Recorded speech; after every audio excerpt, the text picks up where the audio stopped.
Turnout in last Tuesday's election ended up being more than many thought, but there were also some issues. Houston got behind on counting its votes. Paper ballots were jamming as they fed into scanners. Tarrant County had a shortage of poll workers, and there was confusion everywhere over the mail-in ballots.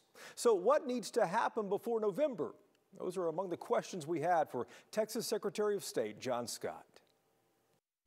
Mr. Secretary, welcome back to the program. We watched what happened with ballots in Harris County. I remember something similar happening in Tarrant County in 2020 as well. What needs to happen to prevent these problems from continuing this November? Well, we don't want to do anything that overcorrects, because we don't want to lose sight that 253 counties in this most recent election were able to do their election, get their returns done in the AM of the morning after the election was over. I think we need to look at how many ballots can be stuck into a scanner, because I think that was an issue in the counties that had two different ballots that the voter had to use in their machine. So I think having technology changes so that the voter is only dealing with one piece of paper is a fix that needs to take place.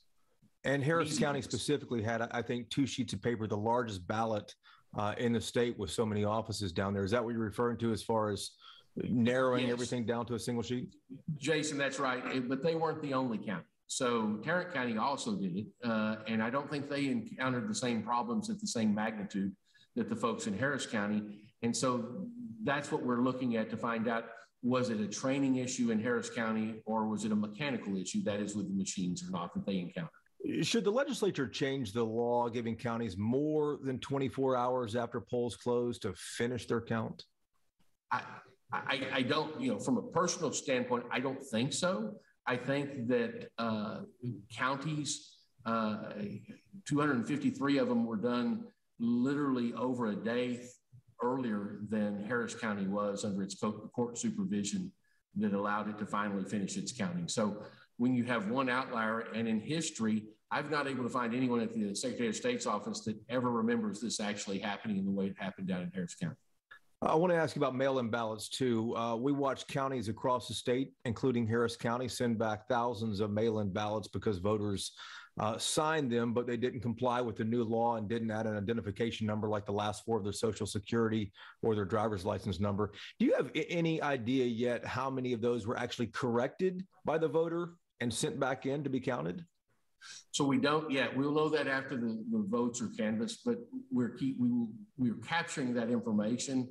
But what we'll find out, so we have a snapshot. There's a reconciliation page that each county is required to post at the conclusion of that counting. There's also another one that'll take place after their official results have been canvassed. And so those two will show what that number is. So everybody will be able to find out essentially at the same time.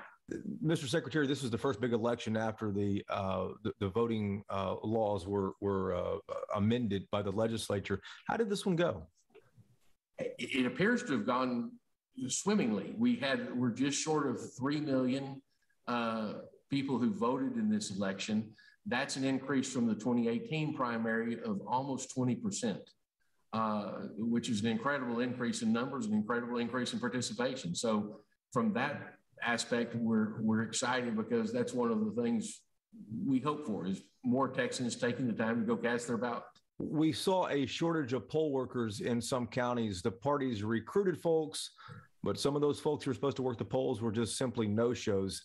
How in the world can that be avoided in November when you expect much higher turnout?